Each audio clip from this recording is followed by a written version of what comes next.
ये बात मुझे याद है पतिदेव, इसीलिए मैंने वज्र मेरा हाथ हुआ कि नहीं हुआ इसकी परीक्षा मैंने की। आपकी काटिनिकल से रक्त का चक्का मैंने थाम लिया। ताकि धन्य हो देवी, इस विजय के पीछे तो तुम्हारी सेवा ही कारण है। अगर तुम्हारी सहायता न मिलती तो मैं विजय नहीं पाता। तब तुम्हें जैसे तुमने इस युद्ध के मैदान विजय दिलाई सहजो क्या, तुझे वरदान मैं देना चाहता हूँ, मांगने। ताकि नहीं महाराज, अभी वरदान की आवश्यकता नहीं है, जब आवश्यकता पड़ेगी तो मैं मांग लूंगी। एक तो यह वरदान की खाती है और दूसरा वरदान, महाराज दशरथ की अंगुली में अंगुल बेधा घाव हो गया। सुनते हैं भगवान न करे किसी को हो, बड़ा दर्द होता है, बड़ी जलन होती है, और शायद उस समय के डॉक्टर वैद्य लोग बेकार हो गए। महाराज दशरथ के अंगुल बेधा घाव को ठीक न कर पाए, जड़ी बूटी प्रयोग करके थक गए। तो वशिष्ठ से जाकर पूछा, गुरुदेव ये इतना दर्द करता है कि क्या अंगुली काट दूं? अंगुली काटने का फिर घाव होगा। तो कह रहे फिर और खाई से भयंकर हो गया। तो आपसे निर्णय कराने के लिए आया हूँ कि मैं अंगुली काट दूं, दर्द बर्दाश्त नहीं हो रहा है।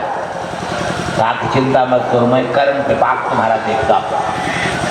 कर्म विपाक देखा और कहा हाँ महाराज, बड़ी सस्ती दवा है।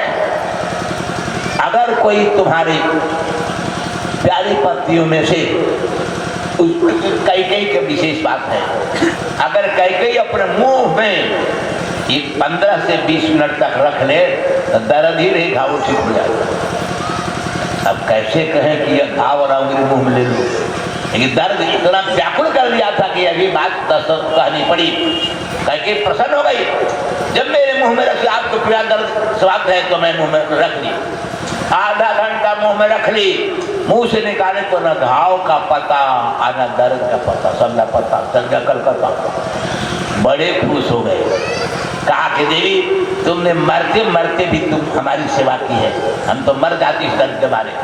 एक वरदान देना चाहता हूँ, ये भी रख लीजिए, जब आवश्यकता पड़ेगी मैं वरदान मांग लूंगी। दुई वरदान भूप सन थाती। मंथरा को बताई, मंथरा ने कहा कि बस आ जाए कि रात में सब काम बन जाएगा, रात बीतेगी तो बात बिगड़ जाएगी, तुम आज ही मांग लो। कैसे मांगो तो सुनो। सायंकाल को महाराज आते हैं तेरे पास, तो तू फटे चिथड़े कपड़ा पहन करके पलंग पर नहीं, अपने घर में जमीन पर पड़ जाना, एकदम अनखनहा की तरह। महाराज आएंगे पूछेंगे तो बोलना नहीं, लाख बोले तो बोलना ही नहीं, एकदम फुलवा नहीं, मुंह फुला जाए। सब बता के पढ़ा लिखा के एकदम पंपाल कर दिया। मंथरा ने यही किया। जब कुछ भी कहे तो ना उनका बोलना। जब राम की प्रतिज्ञा करने की, राम की कसम खा कर कहता हूँ देवी कि जो तुम कहोगे मैं करूंगा, राम कसम खाते तो कहना कि दो वरदान कहे थे ना, दोनों वरदान आज दे दीजिए ना, बस यही करना, बस काम बन जाएगा। वरदान क्या मांगूंगी? 12 वर्ष का एक युग माना जाता है, छोटा युग। ऐसे युग तो बड़ा केवल कल युग 4,32,092 वर्ष का है। अब 8,14,000 द्वापर है, 12,06,000 त्रेता है, तो बड़ा लंबा लंबा युग है। लेकिन सामान्य रूप से 12 वर्ष का एक युग मान लेते हैं। तो एक काम करना कि राम को कम से कम 14 साल के लिए जंगल भेजवा देना, अपने बेटे भरत के लिए राज मांग लेना। 14 साल में भरत बदमूल हो जाएंगे, जनता राम को बाहर से पहचानेंगे नहीं, और सब जनता में पैठ भरत की हो जाएगी। फिर राजगद्दी सदा के लिए एकदम सुरक्षित हो जाएगी। फिर राम को गद्दी से सदा वंचित रहना पड़ेगा। तेरा बेटा ही राजा, तुम राजमाता, तुम कौशल्या से पिछवा लेना चाहता हो। बस शिष्या बनी, कई सारी योजना बनाकर की। महाराज सब कर धर करके कल राज्याभिषेक होने वाला है, ये पुष्प नक्षत्र आने वाला है, यही किया। कई गए, सायंकाल कई के पास गए। महाराज देखा पलंग पर नीचे पड़ी है, साधारण फटा चित्रा कपड़ा पड़ी है। बहुत प्रयास किया बुलवाने का, मनाने का, लेकिन सारे पदार्थ विफल नहीं मान सके। करते करते समय 10-11 रात्रि के बजे, खाए पिए भी नहीं। अंत में वह तमतमा कर बैठ गए। क्या बोलूं मैं, आपके पास 2 वरदान धरोहर है ना, जवाब दे सकेंगे? देखो बढ़ चढ़ कर बोलने वाले कैसे लोग। अरे दुई की चार मांग के न ले हो। अरे दू क्या चार मांग लेना। कहो कहो किस राजा को रंग बना दूं, किस रंग को राजा बना दूं, किसका सिर काट दूं। इतनी बात बोलने लगे कि व्यक्ति जब तक के भगवान के चरणों में अपने को समर्पित नहीं करता तब तक क्या बोले, कैसे बोले, कितना बोले, इस पर नियंत्रण बुद्धि नहीं, बुद्धि काम हो जाता है। कहा कि 4 6 मत दीजिए, जो 2 है वही वरदान तो दीजिए। लेकिन यहाँ तक भी दशरथ का पुण्य काम कर रहा है। कहा कि ठीक है मांग ले, क्या वरदान मांगला है? कैकेयी कहती है महाराज वरदान यही है कि आप मेरे बेटे भरत को राजगद्दी दे दीजिए। हाँ? सुनहु प्राण प्रिय भावत जी का, देहु प्रथम बर भरत ही टीका। पहला वरदान मांगती है। ये दशरथ के पुण्य के प्रभाव से, बुद्धि से ऐसी बात आई, अब मुंह से निकल गई। सुनहु प्राण प्रिय भावत जी का,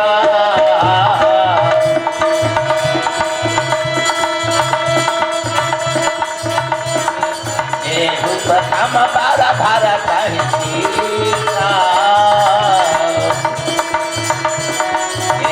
प्रथम बार भारत।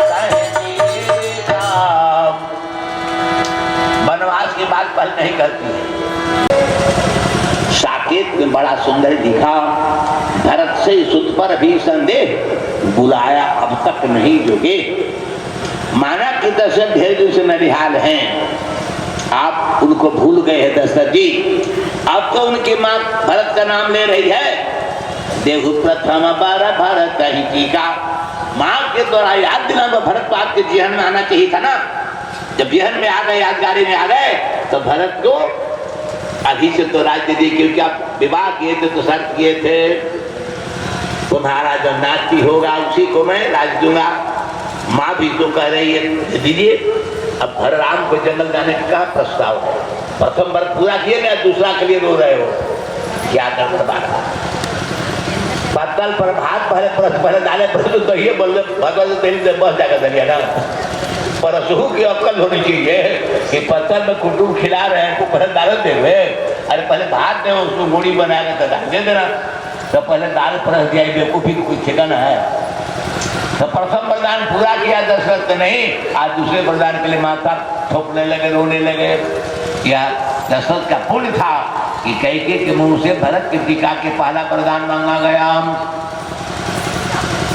अभी पहला वरदान के लिए हाँ ना कुछ कर न पाए, दूसरे वरदान का मौका देर होते देखकर कैकेयी कहती है सर्वर मानो कर जोरी।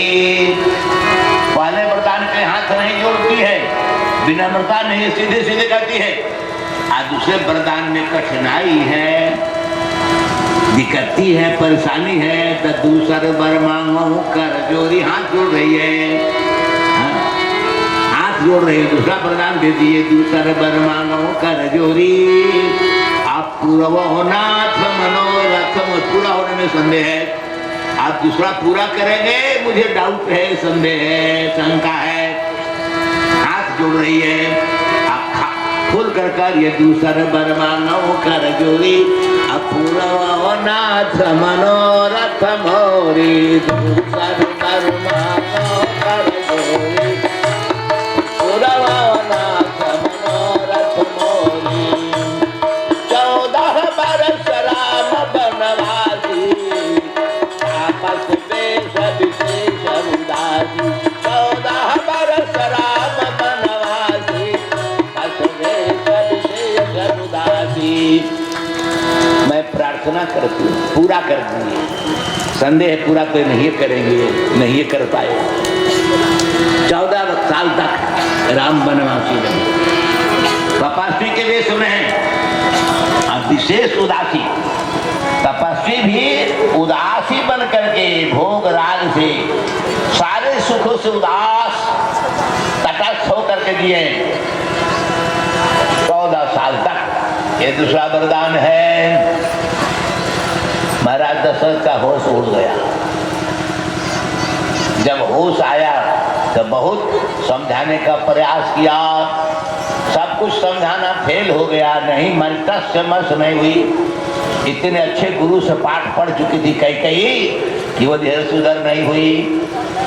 ऐसी ऐसी बात कहने लगी कि दशरथ को वो सुई की तरह चुभने लगी बात। बार बार कहते थे कि तू जो कहोगे वही करूंगा। हाथी धरोहर में दिए वरदान भी पूरा नहीं कर रहे। आज दोनों आप चाहते हैं, कौशल्या को भी खुश करना चाहते हैं, मुझे भी खुश करना चाहते हैं। दुई की होई एक संग भुआलो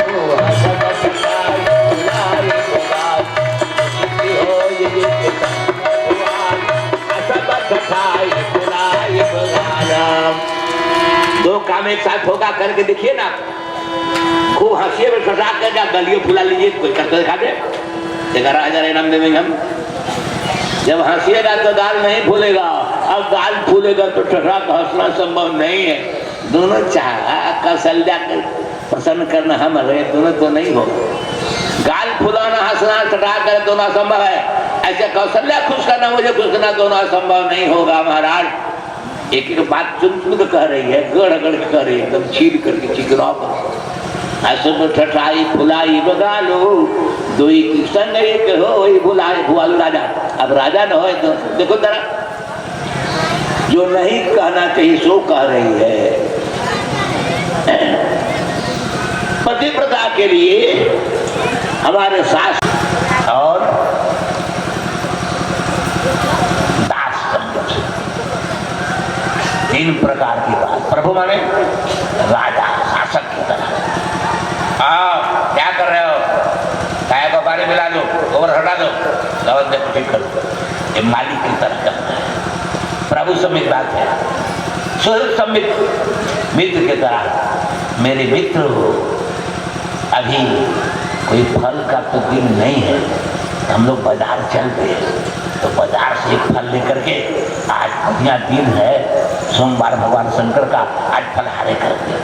तो मित्र के तो प्रस्ताव, अब मित्र सहमति दे तो चलेगा ना, समझ लगे? प्रेम पूर्वक प्रस्ताव रखना शुद्ध समित है। शुद्ध समित है और दास समित। कुछ आदेश नहीं, आज आपके लिए कौन सी सेवा में प्रस्तुत करूं, ये दास समित। आदेश जो होगा वही करेंगे। अपने मन से कुछ नहीं सेवा करता है। सेवक सुख चाह मान भिखारी। सेवक सुख की अपनी कामना नहीं, बल्कि जिसकी सेवा करता सेवक की रुचि के अनुसार सेवा प्रस्तुत करना। इसीलिए सेवक का जहां गिनती आई, लक्ष्मण जी फेल हो गए। लक्ष्मण जी फेल के पास हो गए। आगे बताऊंगा। लक्ष्मण को कहा जा रहा है, राम कह रहे हैं रह जाओ लखनलाल अयोध्या में। अयोध्या वासियों का सहारा हो जाओगे, पिताजी के सहारा, माँ का सहारा, सबके सहारा बन जाओगे। तुम रह जाओ, मेरी बातों में न रहो। हम रह भी नहीं करो, हम तो सब ही चल भी। सेवक नहीं। भरत तो श्री राम ने चित्रकूट में कहा था, भरत यदि मेरा आदेश मानते हो तो मैं कहता हूँ 14 साल तक जंगल में रहने से पिताजी का वचन सत्य साबित हो जाएगा। अब तेरे लिए 14 साल का राज्य मांगा है, वो भी सत्य हो जाएगा। मेरा आदेश है, तुम पिता का वचन सत्य करते हुए मेरी बात मान ले। 14 साल को मैं जो राज संभाल लो। भक्त का ठीक है, आज्ञा सामान्य सुसाहेब सेवा। आज्ञा पालन से बढ़ करके ये सेवक का दूसरा धर्म नहीं है। आपकी आज्ञा है तो मैं अवश्य रहूंगा, 14 साल तक रह गए। तो सेवक की जहाँ बात है, भरत पास हो गए। इसीलिए कहा, हाँ भरत सरिस को राम सने राम राम जप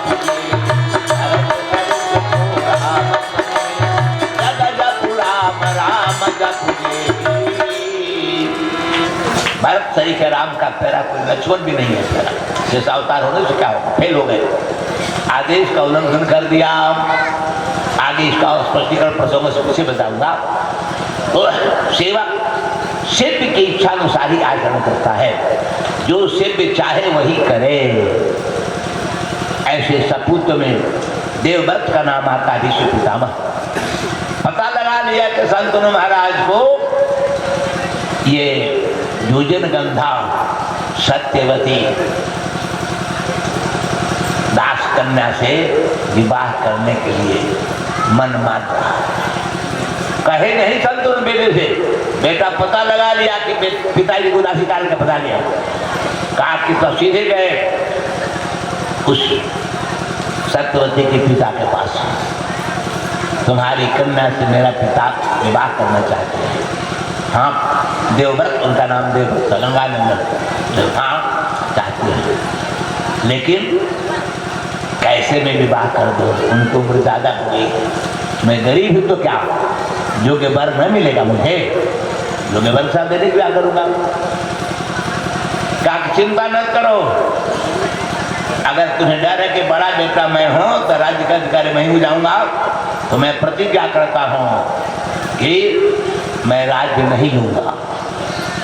रह गई बात, राज्य नहीं लूँगा। अगर मेरे बाल बच्चे भी राज्य का अधिकार हो जाए तो विवाह भी नहीं करूँगा। ये दो प्रतिज्ञा मैं करता हूँ तेरे सामने, मेरे पिता की चाहत की पूरी कर दो। मैं न विवाह करूँगा न राज्य लूँगा, सेवक बनकर सारा जीवन जीऊँगा। देवव्रत एक नंबर के पुत्र हैं। उत्तम चिंतन गुरिया पुकारी तो मध्यम सास कहता है, उत्तम सपूत वह है जो चिंतित मन के भाव को समझ कर किया, उसके व्यवहार में ला दे, पेट करी लाइफ उतार दे। देवव्रत ने ऐसा किया। प्रोक्तकारी तो मत कहने के बाद जो करे 2 नंबर का बेटा है। राम तो कहने के बाद जंगल है, 2 नंबर में आए, 1 नंबर के भीष्म पितामह ही है।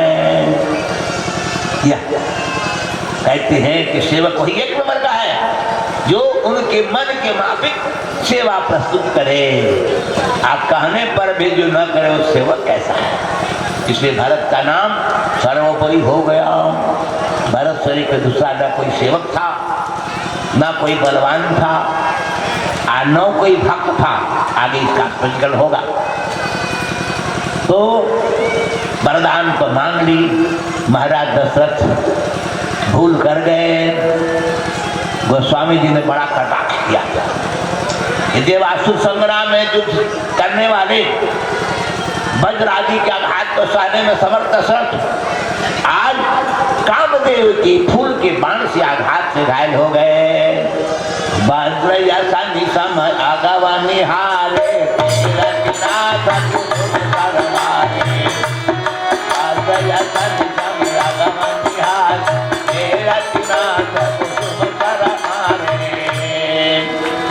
कुसुम माने फूल, कामदेव के फूल के बाण हैं, लोहा के नहीं, फूल के बाण है। कौन फूल है? 5 वो बाण है, पंचसर कहलाते हैं। अरविंदम अशोकम च भूतम च नो मल्लिका निरुत्तरम च पंचेते पंचबाण सुखायका। अरविंद अशोक का फूल, शुद्ध कहते हैं मंजरी आम की, आम की मंजरी। नवमल्लिका मालती का फूल, ये सब फूल ही है। अधिक बाणों से कामदेव संसार को घायल करता है, जिससे सारे लोग परेशान होते हैं। ये वज्र के आघात को सह लिया देवासुर संग्राम में, आज कामदेव के फूल के बाण से घायल हो गया। युवा नजर उठाकर देखने में असमर्थ हो गया। रात बीत गई लेकिन बात न बनी।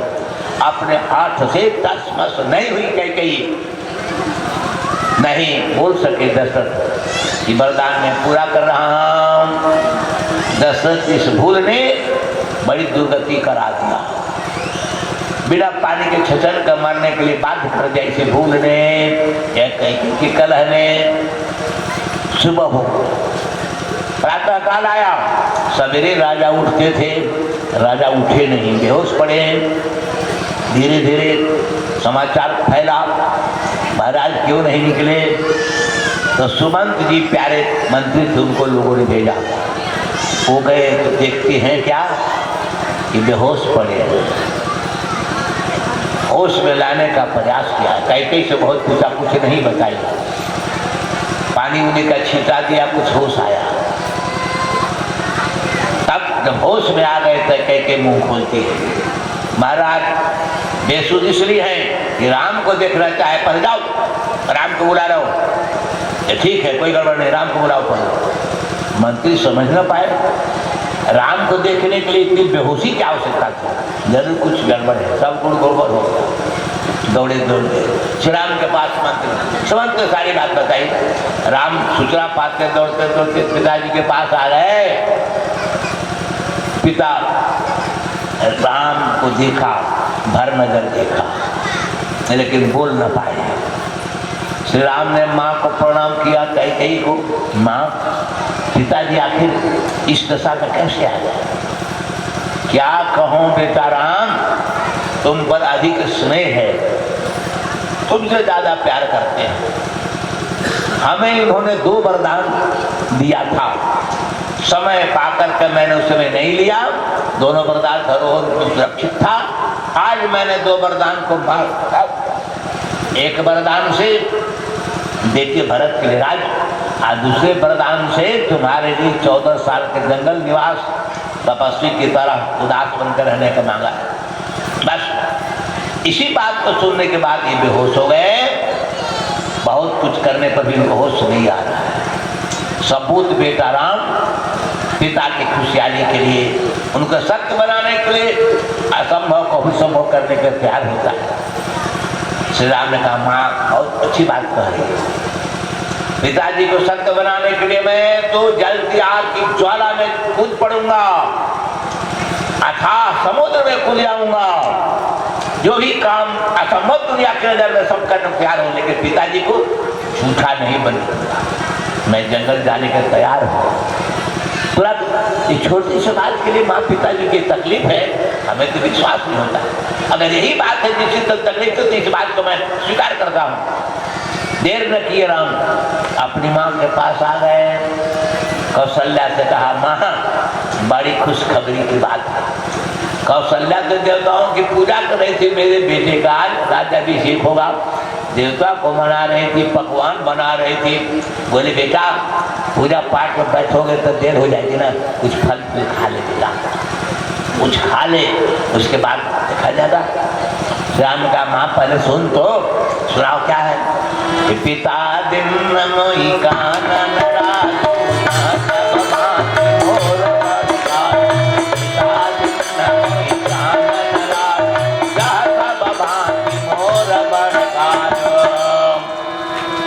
रामचरितमानस की चौपाइयों के माध्यम से इसलिए कहता हूँ कि चौपाइयाँ आपकी जेहन में जल्दी आएगी। आज संस्कृत का श्लोक कहोगे तो फिर उसकी व्याख्या कर 2 बार कर डबल करना पड़ेगा, और 9वें दिन में कहना है तो 5 रहेगा नहीं रहेगा। इसलिए रामचरितमानस के माध्यम से प्रस्ताव रखता हूँ।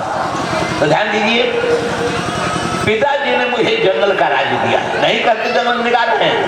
पिताजी ने वही कानन राज, उस राज में कहा जहाँ सब भांति नूर बड़े काजू, जंगल में तकलीफ नहीं होगी माँ। क्यों दे रहे कि मैं बड़ा बेटा हूँ। गुरुदेव विश्वामित्र के साथ मैं गया था सिद्धाश्रम, और जंगल भी खूब देखा। जंगल में ही तो अहल्या करी थी, तो जंगल भी देखा। जंगली आदिवासी वनवासियों की दशा दयनीय है, आर्थिक स्थिति नहीं, सब तरह से बेचारे दुखी है। आज जिस प्रजा के राज में जिस राजा के राज प्रजा दुखी होती है, उस राजा को सुख नहीं नरक जाना पड़ता है। जासुराज प्रिय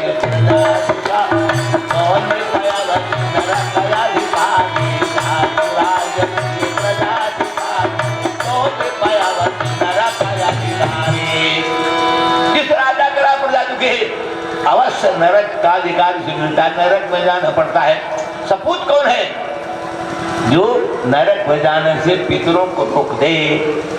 पुत्र शब्द का अर्थ लिखा है पुम नाम नरक, तस्मात् त्रायते पुत्र। पुम कहते हैं नरक को, अत्रा माने त्राण कर। जो नरक में जाके अपने पिता पूर्वजों को तार दे, सुरक्षा प्रदान करे, उसका नाम है पुत्र, अन्यथा पुत्र। दोनों की पैदाइश एक रास्ते से। जो नरक में जाते पिता को तार न सके, पुत्र कहलाने का अधिकारी नहीं है। सभी पुत्र से पुत्र का 3 काम करते हैं, पुत्र में पुत्र पाता है। 3 काम जीव जो वाक्य करना, जिंदगी में आज्ञा का पालन करते हैं, उनकी सेवा करना, नृताहे भूति भोजन, शरीर छूटने वाला कांधा लेके घाट पर ले जाना, विधि विधान शास्त्र विधान से दाह संस्कार करना, अंत्येष्टि करना, और फिर सारी क्रियाओं को 10 गात आदि को संपन्न करना विधि विधान से। 2 काम। तीसरा काम गयाम पिंडदानाच, गया में पिंड देना। ऐसा करने के बाद ही पुत्र पुत्र कहलाने लायक होता, अन्यथा मूर्ख कहलाता है। तो मुझे माँ जंगल में जहाँ सब हाथ से मोर बड़ आज मेरा बड़ा काम हो जाएगा, पिता के द्वारा बढ़ोतरी में प्रजा का भरण पोषण ठीक से नहीं, आदिवासी इलाके के लोग दुखिया हैं और उन दुखियों को सुख पहुंचाना, उनको दुख से उबारना, उनके लिए व्यवस्था करना मेरा दायित्व आके कि मैं बहस हो चुका हूँ। पिता इस तरह को जाने से रोकना मेरा दायित्व है, तो मेरा बड़ा कार्य होगा पितरों को उबारने का, पितरों से उद्धार होने का। इसलिए मत समझना कि जन्म जाएगा, जंगल का राज बड़ा हूँ, जंगली इलाका बड़ा है, हमें बड़ा समझ कर बड़ा भूभाग दिया गया है। भरत ननिहाल में रहते बैठे रहते हैं, सघन आबादी वाला क्षेत्र छोटा है, और ननिहाल में रहकर राजकाज करने की बात सीख गए, तो राज का सघन आबादी वाले भरत चला लेंगे, और बृहद आबादी वाले बड़ा क्षेत्र जंगली इलाका है, वहाँ मैं रहूंगा और जनता के सुख समृद्धि का काम करूंगा, पिता को धर्मदास बता दूंगा। माँ आशीर्वाद दो, मंगलमय मेरा जंगल का विकास हो जाए। पिता जिन मोहि कानन राजो, समभांति मोर बड़काजो। वाल्मीकि रामायण में और मानस आदि ग्रंथ में भेद, यह सुनते ही वाल्मीकि रामायण की कौशल्या माँ दशरथ के पास चली गई और रुष्ट होकर बोली, महाराज आपने भरत को राज्य दिया, कैकेयी की मनचाही बात कर दिया, बहुत अच्छा किया, लेकिन किस कसूर के चलते, किस अपराध के लिए मेरे बेटे को जन्म नहीं दिया? मेरा राम कौन सा अपराध किया, ये भी तो बता दो। अब बिना अपराध को राम को जंगल में देना क्या कर राजा की न्याय प्रियता है, क्या अन्याय है? ऐसे अन्याय करके मेरे बेटे को अलग करके मुझे तो आपने जीते जी मार डाला। दशरथ को होश आएगा, फिर बेहोश हो गए, गिर गए। गिरने पर थोड़ा सा उठाई कौशल्या ने, पसीना से तर में तर दशरथ को पहुंची। अंचल से पंखा नहीं था, अंचल से हवा देकर तो थोड़ी शांति दी। आंख खोली दशरथ, ताकि देवी नाराज मत हो, मेरी करनी का फल आज भुगतने को मिला है, वह करनी मेरी है, दूसरे पर दोष इसका मत देना। मैंने ऐसा पाप किया जिस पाप का फल आज मुझे प्राप्त है। गोस्वामी जी ने चौपाई से कह दिया, तापस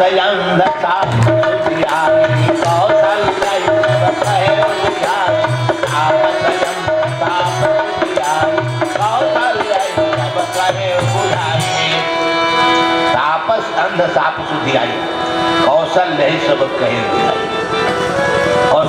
कौशल्या कठोर वचन से मरवा कर हो दबाया, तो कहते मेरे पाप का परिणाम है देवी, और किसी का दोष इसमें नहीं है।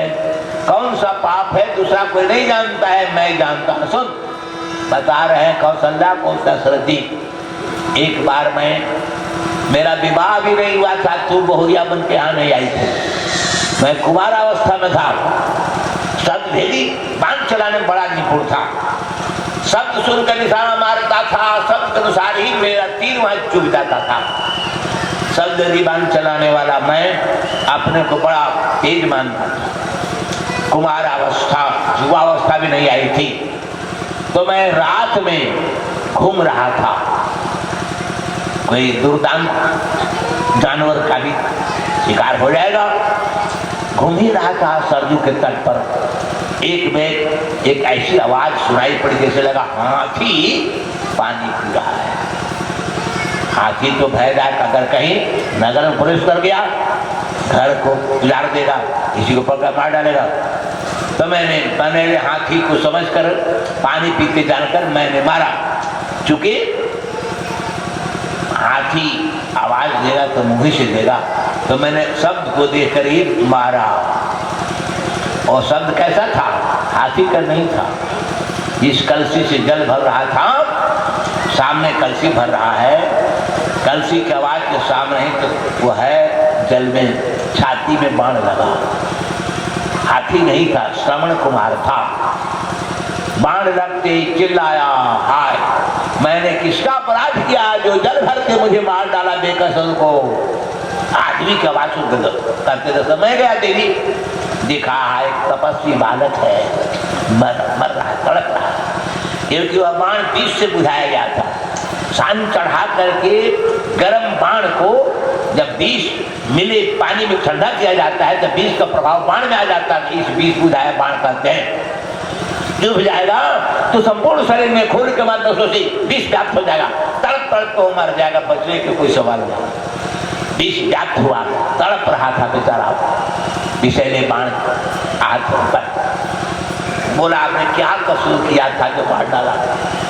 दशरथ बोले मैं अनजान में मारा है, जानकर मैंने समझा हाथी पानी पी रहा है। खैर तुमने तुझे मार डाला, लेकिन चिंता मत करो, मैं ब्राह्मण ब्रह्मचारी नहीं। शूद्रा माँ की गर्भ से वैश्य पिता के द्वारा मैं उत्पन्न, मैं वर्ण शंकर हूँ, सूत जाति का हूँ। मेरे मारने से तुझे ब्रह्महत्या नहीं लगेगी राजन, लेकिन हत्या तो कर दिया बेकसूर, या दोष तो लगेगा, ये दोष लगेगा, लेकिन यह दोष कम जाएगा यदि मेरे पिता को माँ को सारी बात बता करके प्यास से पीड़ित से कुछ दूर पर जल लेगा और उनको पिला देना। तो सारी बात बताना, पहले कह दो पानी भी नहीं पिएंगे, अगर वो लोग साथ दे देंगे तब तुम्हें भयंकर कष्ट झेलना पड़ता। दशरथ दुखी मन से कलसी भरे, कहा कलसी पीछे उठाना, पहले इस बाण को तो निकाल दो, ये भीतर मुझे दर्द बढ़ा रहा है। बाण निकाल ही रहे थे कि उसका प्राण निकल गया। बाण निकाल कलसी लेकर के धीरे धीरे आए जहाँ पर उसकी माँ बाप। मैंने बहुत जगह खोजा, लोगों ने कहा महाराज श्रवण कुमार के बाप का नाम क्या था, मैया का नाम क्या था, बड़ा कठिन। लेकिन मैं थोड़ा जीती हूँ, शास्त्रीय सवाल आता है, जब तक उत्तर नहीं ढूंढता हूँ मैं छोड़ता नहीं। खूब दौड़ लगाया, कहा कि 17 प्रकार का मैंने संग्रह किया, तो मिल गया मुझे। शांतन नाम के राजा और ज्ञानवती नाम की माँ थी श्रवण कुमार की। अगर आपको देखना समझना है तो सीतामढ़ी कभी जाओ, माँ जानकी की उस नगरी में जहाँ उनका विवाह हुआ था, जनक नंदनी, वहीं पर शांतन ज्ञानवती के साथ श्रवण कुमार का भी मंदिर बना है, चित्र भी है। ये मंदिर लाखों वर्ष के नहीं है, लेकिन उनके स्मृति में बनाया है तो जरूर सैकड़ों साल का तो ही है, मैंने देख चुका। इसलिए ये कहता हूँ कि उनके पिता का नाम कोई पूछे तो बता देना, शांतन और ज्ञानवती माँ। इन माँ बाप को पानी पिला दोगे तो महाराज आपको पापों से छुटकारा मिल जाएगा, जल लेकर आए। लेकिन बोली नहीं कि महाराज दशरथ कलसी रखकर खड़े हैं, बेटा इतनी देर क्यों हो गई, तू बोलता क्यों नहीं है? और नहीं बोलेगा तो मैं जल नहीं पीऊंगा, मर जाऊंगा, स्वीकार है, लेकिन जल पीना स्वीकार नहीं। अब तो दशरथ को सब कहना ही पड़ा। सच्ची सच्ची बात दशरथ वृद्धे शांतनु ज्ञानवती को बता दिया। कहा कि राजन, एकमात्र जीवन का सहारा मेरे बेटे श्रवण को तुमने मार डाला, निश्चय तुझे नरक की भयानक यात्रा सहनी पड़ती, लेकिन तुमने अपना कसूर स्वीकार कर दिया है। जो पुण्य और पाप को सबके सामने खोल देता है उसका परिणाम बढ़ जाता है। तुमने अपनी गलती को साफ साफ स्वीकार कर लिया है, इसलिए नरक तो नहीं जाओगे। लेकिन मैं कहता हूं कि जैसे बेटे के अभाव में, बेटे के बिना तड़प तड़प करके पानी पीना मैं मर रहा हूं, तुम भी बेटे के वियोग में पानी पीना तड़प कर मरोगे, क्या तो होगा। एक तरह से साथ के साथ वरदान दिया। इसी वरदान का परिणाम है कि पुत्र इसी जग के बाद दशरथ के भगवान बेटा बनकर आ गए। भक्तों के वचन को पूरा करने के लिए भगवान आते हैं। हम भक्त पराधीन भक्त के अधीन भगवान हो जाते हैं। भक्त जो चाहता है भगवान उसको पूरा करते हैं। कहते हैं एक बार अर्जुन, महाभारत की बात है, अर्जुन हनुमान जी से मुलाकात किए। हनुमान जी ने भगवान श्री राम की जय श्री राम नारा लगा रहे थे। थोड़ा अच्छा न लगा अर्जुन को। महाराज भगवान श्री राम को तो जमाने भी कहते बात, अरे प्रभु श्री कृष्ण है, जय श्री कृष्ण, इनका नाम जपिए ना। हनुमान ने कहा भैया तुझे मालूम नहीं, भगवान श्री राम के सामने तुम्हारे कृष्ण कुछ नहीं है, कुछ नहीं है। अर्जुन को अमरस हो गया। कहा कि मेरे कृष्ण को कमजोर क्यों मानते हो? कहा अगर तुझे शंका है परीक्षा कर देख लो, कृष्ण और राम में क्या फर्क है? कहा कि मैं कृष्ण का उपासक हूं, मित्र हो सका हूं, मैं उनके फुफेरा भाई। मेरे कृष्ण सामने राम, जरा सोचो हनुमान जी, हजारों ने लाखों आप जैसे बांधवों को परेशान कर दिया, पत्थर ढवाते थे, पुल बनाया समुद्र। अब मैं किसका सेवक, इसका फुफेरा भाई, मेरे भाई है कृष्ण। मैं इतनी ताकत रखता हूं कि मैं एक क्षण में बना दूं, नदी नाला समुद्र में पुल बना सकता हूं, दूसरे को भार दे दूंगा, मैं सेवक। अब आपके प्रभु राम भी बांधवों को परेशान कर दिए, पत्थर ढवाते जाते पुल बनवाए। उस राम की तुलना में हमारे कृष्ण को कार्य कमजोर। कहा कि तुम पुल बनाओगे अर्जुन तो पुल कमजोर होगा, उस पर सब बांधव की सेना पार नहीं कर सकती। छोड़ दो बांधव की बात, अगर मेरा भार भी तुम्हारा बनाया पुल सह ले तो मैं मानूं कि कृष्ण तुम्हारे बड़े हैं हमारे श्री राम से। कहा कि हाथ कगन की आरसी क्या लो महाराज, जो सामने नदी है ना, देखो कितनी देर लगती पुल बनाता हूं। जय श्री कृष्ण करके सारा ताना अपना गांडी धनुष अर्जुन ने तर्कस से बाण निकाला, एक बाण मारा, 1,000 जाते 1000 लाख करोड़ हो गया, बस मिनट सेकंड में पुल बनकर तैयार हो गया, बाणों का पुल। हनुमान जी हंसते बोले अर्जुन जरा बीच में पाया हुआ दे दो, टूट जाएगा ना, हम चढ़ेंगे तो टूट जाएगा। कहा नहीं हनुमान जी, आप दौड़ कर जाओ, छल कर जाओ, कूद कर जाओ, सच समझ होने वाला पुल नहीं है। फिर क्या था? हनुमान जी का कभी भी मौका है, बीच में पाया हुआ का तो दे दो, नहीं तो बाहर आ जाएगा, तुम्हारा पुल ठहरे वाला भरने वाला नहीं जाइए। यही हनुमान जी ने जय श्री राम का कपड़ा एक पांव रखा कि चरचरा करके फट गया, जैसे बूढ़ा बाबा के जाड़ पुरान का दोहर फट जाए और रुई बाहर निकल जाए, जैसे छितरा गए बाण सब गए। देखा ना, इसने पुल से हमारी बांधवी सेना पार कर तिलंगा बजाती, श्री राम के सामने तुम किसकी प्रशंसा कर रहे हो? अर्जुन मर्माहत हुए। कहा अभी कुछ भूल हो गई, एक मौका और हनुमान दीजिए। कहा 2 मौका दूंगा, फिर बना ले तू। फिर याद किया, भगवान कृष्ण को याद किया, क्या प्रभु आपका दास हनुमान के सामने तुच्छ बन जाएगा? कुछ तो कर दो कि मेरा वचन सुना हो जाए। भगवान ने गीता में कहा था चिंता मत करो अर्जुन, हाँ तुम ही प्रतिज्ञा कर लो और तेरी प्रतिज्ञा को मैं पूरी कर दूंगा। हम अपनी प्रतिज्ञा तो तोड़ देते हैं, विश्व पितामह के लिए तोड़ देते हैं, भक्त प्रतिज्ञा करता है उसको मैं नहीं तोड़ता हूँ, तुम प्रतिज्ञा कर दो, हम पूरी करते हैं। तो प्रतिज्ञा कर दिया, वो वचन याद है श्री कृष्ण, हमारी प्रतिज्ञा पूरा कर सकते हैं। हम प्रतिज्ञा करते हैं, ये हनुमान कितने उछले पुल नहीं टूटना चाहिए, बनाओ फिर बनाओ। भगवान श्री कृष्ण का आदेश हुआ, पुल बनकर तैयार हुआ, चढ़िए। देख लो फिर इसको पुल बनाया तक नहीं, इस बार पुल अलग है, आप चढ़िए।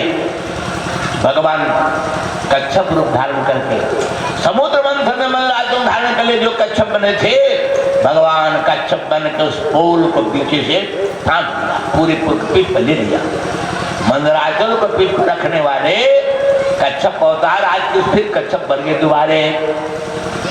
अरे तो हनुमान जी टूटा तो नहीं, चरमराया जो टूटा नहीं। बीच में जाकर हनुमान ने देखा क्या बात है, इतनी जल्दी पुल कैसे ठहर गया। अगल बगल झांका, पानी नदी का लाल है और उसके पीछे कछुआ का मुंह से खून गिर रहा है। उतर के भागे, मेरी प्रभु है श्री राम, आज मैंने अपने धिष्ठा से उनके मुंह से खून निकलवा दिया, जिनकी सेवा कर खुद के भागा दीजिए। अर्जुन मैं माना कि जो कृष्ण वही राम है, हमें तो कछुआ रूप में भगवान का दर्शन मेरे श्री राम न आते तो तेरा कोई सहारा नहीं करता। हनुमान को दर्शन हो गए श्री राम का और कृष्ण का दर्शन होगा अर्जुन का। ऐसे है, न राम अलग है न कृष्ण अलग है। गिराया किसम कहिया भिन्न न भिन्न, बंदो सीताराम पद जी नहीं परम प्रिय खिन्न। एक ही है, दो नहीं है। भगवान भक्तों के प्रति आपको पूरी तरह अपना पर टले टल जाए, जन का मानन तल पे देखा। प्रबल प्रेम के पाले पर कर प्रभु को नियम बदल देखा। प्रबल प्रेम के पाले पर कर प्रभु को नियम बदल देखा। एक सगुण साकार विग्रह होता है, निर्गुण निराकार कोई लीला दिखाते नहीं है, सगुण साकार में संभव होता है। आज श्री राम बड़े प्रसन्न हैं और माँ से कहते हैं पिता दिन मोहि कानन राजो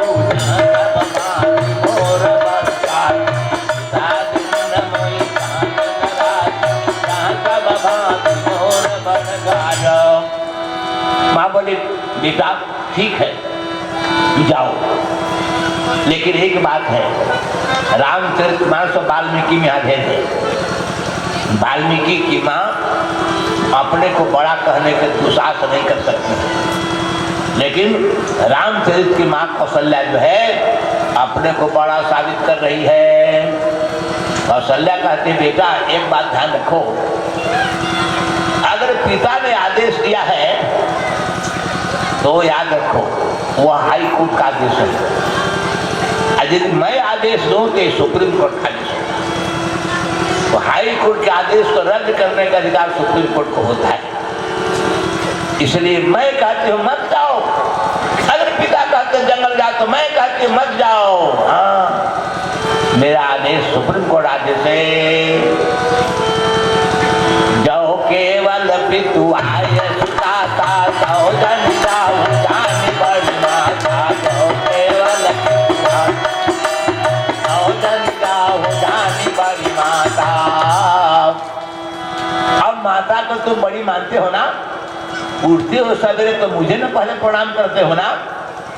सबके सामने अगर माँ है तो पहले माँ को ही प्रणाम करना चाहिए। राम सिखलाते हैं जीवन में क्या करना चाहिए। प्रातःकाल उठी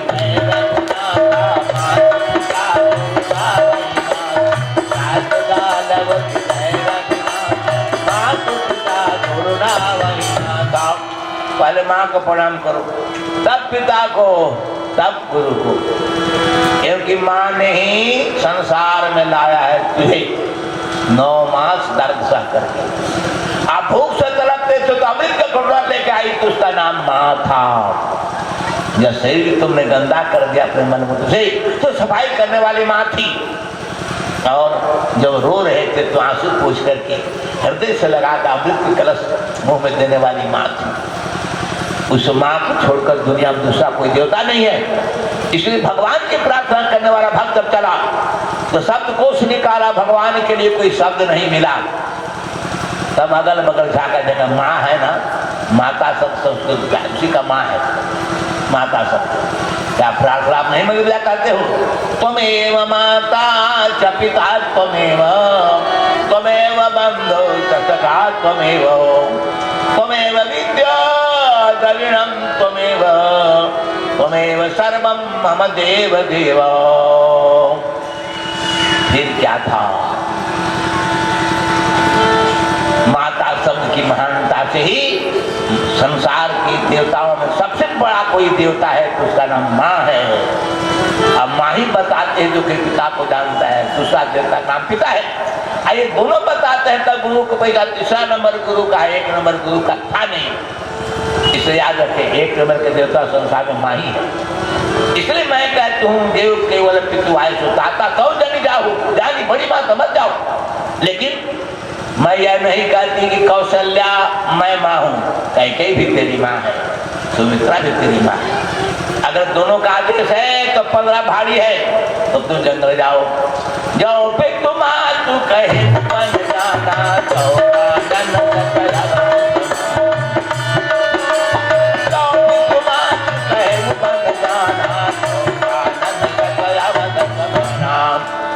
अगर माँ बाप दोनों का आदेश है तो जंगल सैकड़ों अयोध्या ज्यादा सुखदायी होगा। बेटा जाओ, तेरा मार्ग मंगलमय हो। और आदेश दे देती है, ऐसी है कौशल्या। लेकिन हाँ, बता चुके हैं वाल्मीकि कौशल्या कुछ कड़ी है। न केवल महाराज दशरथ को गाना देती है बल्कि भरत के आने पर भी संदेह करती है। लेकिन रामचरितमानस कौशल्या संदेह नहीं करते। फिर चलने की बात जंगल में बिच्छू की लहर की तरफ फैल गई। देर न लगी, सीता आकर प्रार्थना करने लगी, महाराज आप राजगद्दी नहीं जंगल की गद्दी पा रहे हैं तो मैं क्या वहाँ आपकी सेवा नहीं कर पाऊंगी, मुझे साथ होना ले चलेंगे। भगवान श्री राम ने समझाया, देवी मेरे लिए जंगल का वास दिया है कैकेयी माँ ने, तेरे लिए नहीं। तुम तो यहाँ रहकर सास ससुर की सेवा करना, एक आधार हो जाएगा, अवलंब हो जाएगा। तुम रह जा, मेरी बात मान ले। गोस्वामी जी ने साहित्यिक ढंग से बड़ा समझाने का प्रयास किया है। मानस सलिल सुधा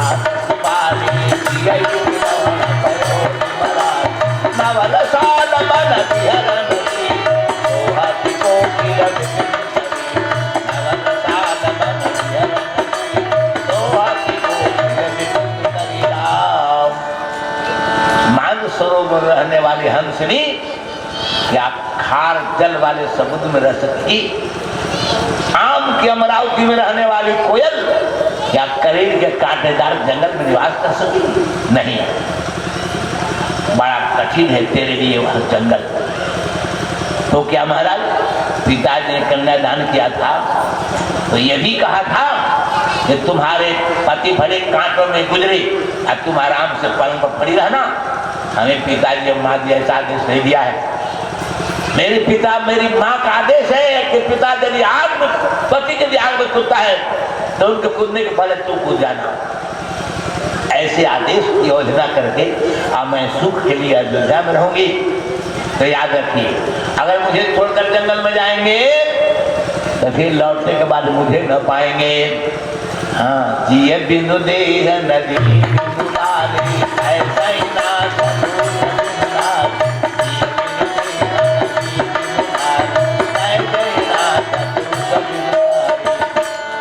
बिना जीव का शरीर मुर्दा होता है। हर नदी में पानी नहीं तो नदी भी बेकार हो जाती है। ऐसे नारी का पति नहीं है तो उस नारी के जीवन विफल व्यर्थ है। जीते हुए मृत्यु है वह, ये आप मुझे जीते क्यों मार रहे हैं। एक बात वाल्मीकि रामायण की सीता जरूर करती है कि क्या आप इतिहास को नहीं जानते हैं। पतिदेव रामावतार तो कई बार हो चुका, क्या कभी ऐसा रामावतार जिसमें सीता को छोड़कर राम जंगल गए हो कोई है याद आपको? तो कह दीजिए। राम जंगल गए हैं बार बार, चाहे वह जय विजय के साप से जय विजय साप से राक्षण बना हो, उसके उद्धार के लिए रामावतार हुआ हो, या हमारे राजा प्रताप भानु के द्वारा शापित होकर के भगवान विष्णु स्वयं राम अवतार लिए हो, या नारद के साप से विष्णु ही राम रूप में आए हों, चाहे कोई भी विष्णु आए हों, लेकिन आए हैं तो सीता उनके साथ आई है। और जब राम जंगल गए उनके साथ निभाई है। ये कौन अवतार लेकर आ पाए हैं कि सीता को छोड़कर अकेले जंगल जाएंगे? इतिहास में तो ऐसा नहीं। आज तीसरी बात है पतिदेव कि मैं छोटी अवस्था में थी। कहा की सजा की भविष्यवक्ता ब्राह्मण ने कहा था